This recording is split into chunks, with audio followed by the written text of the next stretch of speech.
चला मंडळी, आपण सुवासिनींच्या कार्यक्रमाला चाललेलो आहोत.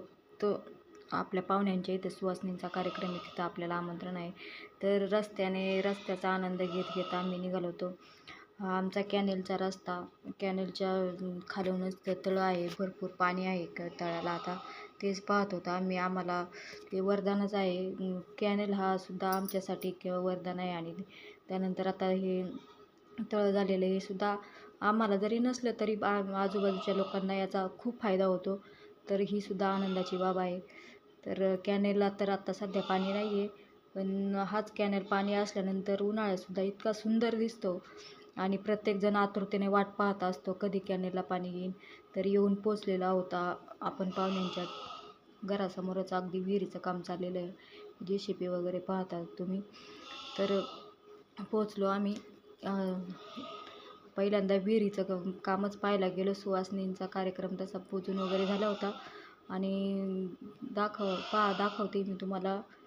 तर चांगल्या पद्धतीचं पाणी उन्हाळ्याच्या दिवसामध्ये सुद्धा विहिरीला लागले.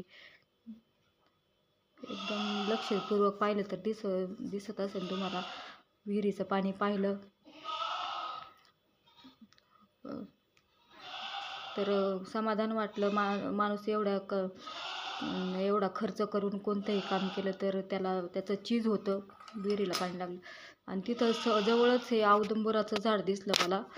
तर मला त्याचा मोह आवरला नाही कॅप्चर करण्यासाठी. एकदम बुडखापासून शेंड्यापर्यंत इतकी त्याला ती उंबरं लागलेली होती आणि इतका सुवास सुटलेला होता. तर गेलो, आमच्या नणंदबाई तिथं बाहेर होत्या, आवाज दिला त्यांनी.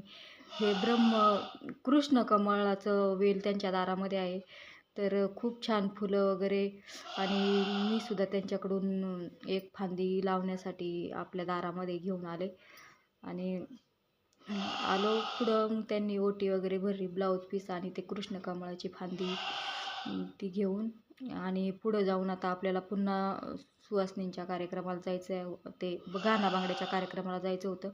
आमच्या जाऊबाईंना घेऊन जायचं होतं. तर मी तेच पाहत होते. त्या मला म्हणल्या की मी पुढं जाते रस्त्याला, या तुम्ही पाठीमागून. तर दिसानाच मला. तेच मी डोकून पाहत होते कुठे गेलं. तर त्या पुढे जाऊन थांबलेल्या होत्या आणि पोचलो आम्ही गाणा बांगड्याच्या ठिकाणी.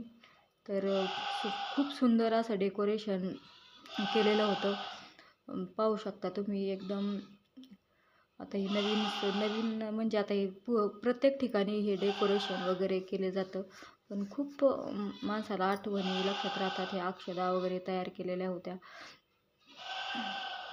फुलांची सजावट. योगेश आणि भारती असं नवरा नवरीचं नाव तिथं अक्षदांनी लिहिलेलं होतं आणखीन.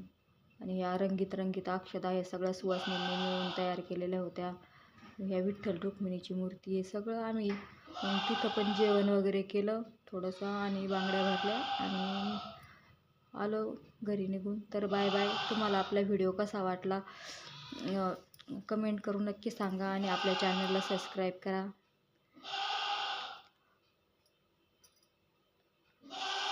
चलो बाय बाय.